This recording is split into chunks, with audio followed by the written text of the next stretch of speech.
This is Talon with Old Guy Stuff on Busy Corner Lane, and I've been getting questions when I play Monster Hunter Generations Ultimate Online from people asking what I recommend for their armor when they're starting out in the game.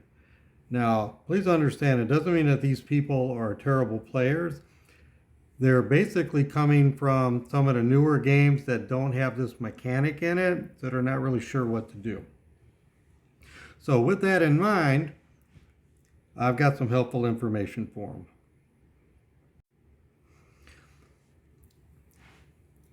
Okay, so the way I've set this up is I'm recommending that you get equipment sets that don't require you to have to fight the large monsters, because you might find yourself in a situation where you have to do a lot of this on your own, because maybe there's not a lot of people online at the time that you want to play, or they're online and they don't really want to be helpful. I understand that perfectly because I have created several characters, and I'll get one up to 999 and I'll start a new one, and it's almost impossible for me to find people to want to come into a room and help me if I'm level 1. So these are things that any player can really learn how to do effectively, and they don't have to have a lot of good equipment to do it. Okay, so what's shown on this page is all armor from mining. Now, with that in mind, I have low rank, high rank, and G rank. You're not going to get G rank mining done when you're in low rank. It's just not going to happen because you can't get into the areas to do it.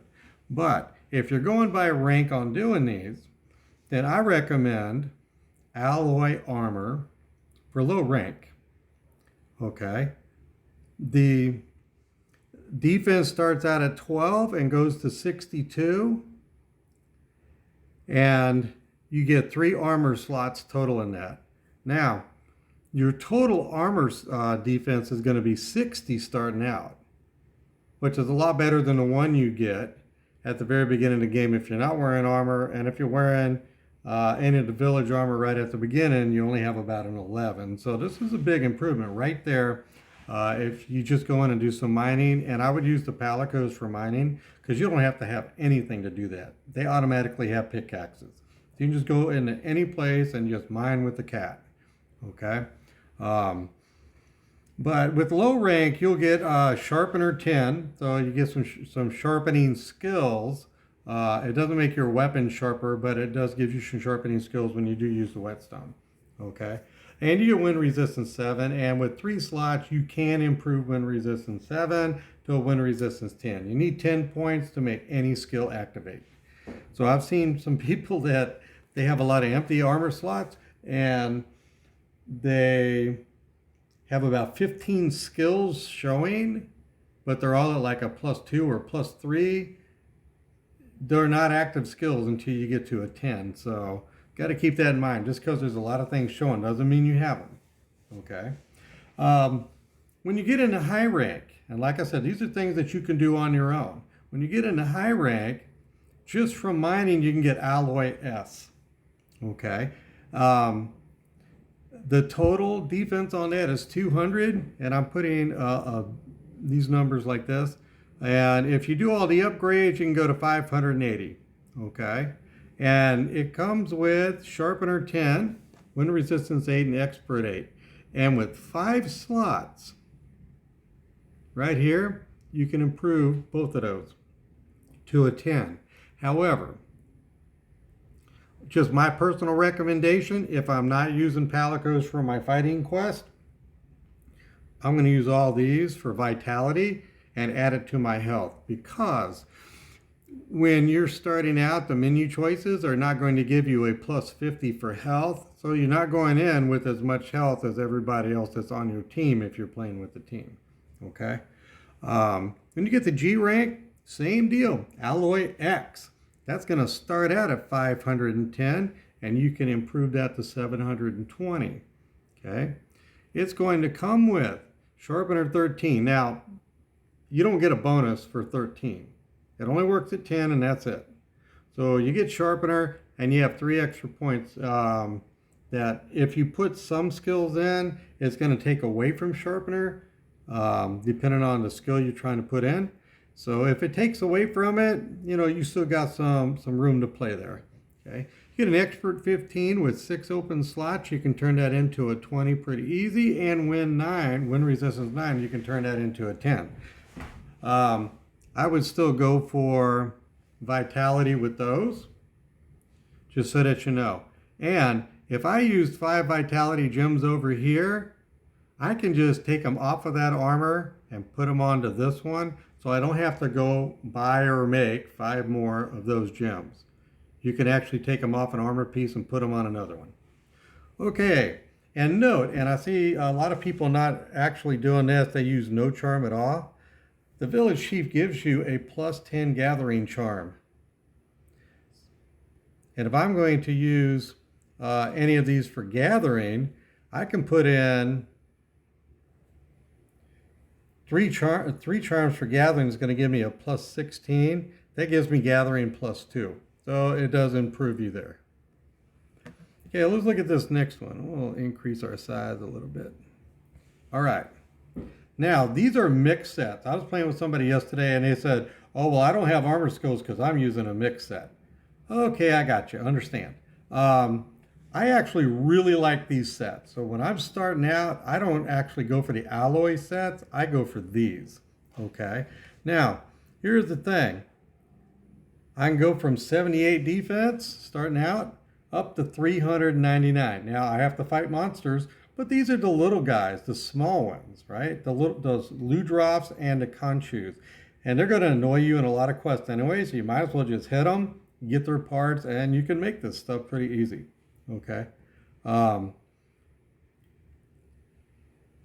You don't actually get anything operational out of here, okay, because you don't have a +10 yet. And while this can help with some of those, I would use those for vitality. That's just me though, okay. When I get the high rank, okay, I'm going to use the same stuff, Conchu and Droth. Now the reason why they're mixed, by the way, Conchu parts are only for the head and the arms. So you don't get the other parts. They don't make them, okay? And the Droth parts are only for the chest, waist, and legs. They don't make head and arms. So this is a great combination to go with here. And Light Eater gets to 10. And a wonderful thing about Light Eater being 10 is if you have to take a potion, it doesn't always count against your inventory in your pouch. Or if you're taking a dash juice or something, it doesn't always count against you. So you get the benefits of using it, and you get to use it again later if you need it. So that's pretty nice. Okay. G rank, the same kind of thing. Okay. All that's really happening here is I'm increasing my number of slots. I'm improving my numbers here. Okay. And my total defense is going up. So I can go 460 to 670. So that's a good way to go. Okay. Now, there's another good one, and I don't really use it, but it is good for somebody that's kind of starting out. And that is Uruktors. Okay. I still use Conchu, and it doesn't matter if I'm low rank, high rank, or G rank. I'm still using the Conchu. Okay. But I'm using Uruktors here, Uruktors. Okay. Uruktors don't make the boots, okay, or the greaves. So they do have an armor piece called metal boots, pink metal boots, dark metal boots, okay? Now, those boots give you some skills, all right? So, for example, the pink metal boots are going to give you dragon attack 10, the regular metal boots fire attack 7, and then I don't remember what these give because I've never used them, but they are good, okay? And if you've got guard up 10 and you're using a blocking weapon, it can block things like fire attacks and ice attacks. It can block things like poison, but you have to be facing the monster and you have to physically block it, okay? This game does not have the one charm I really like in the earlier games, which is auto guard. Auto guard, I could just stand there and have guard up, and if the monster attacks me, I don't have to hold the controller. I could put it on the coffee table and it's going to block that hit if I'm facing the monster. Okay, you got to face them though, that's the thing. Okay, but if you're going to go with this, you might as well add to that guard, add a point to guard. You can add to your evasion and status, and this is enough right there to give you either all the vitality you need to get a plus 50 or negate stun. There's all kinds of possibilities, whatever you like. Okay, but those are some good things to go with. Now, I've got videos for all this other stuff too, so be sure to check out my tutorial videos on setting up your armor and using the slots effectively. I just told you what armor pieces I would recommend. These are not necessarily the greatest stuff, but it's good and it can help you out. Okay, but I have a video for how to set up your armor and use the slots effectively. I've got a video for training Palicos. Okay, I've got a video for leveling your Palicos quickly. And I got a video for changing your Palico skills and moves. Now, you could actually do everything all the way up to Altal Ka using just Palicos. It would save you money, it would save you resources, and you could use those for even better stuff after the Altal Ka quest. However, that's up to people on how they want to play it. That's just one of the ways I've done it before. So, hopefully this video has helped people who were not sure about what to do with their armor setup. This is Talon with Old Guy Stuff on Busy Corner Lane. Have a safe, happy, peaceful, wonderful day, and goodbye.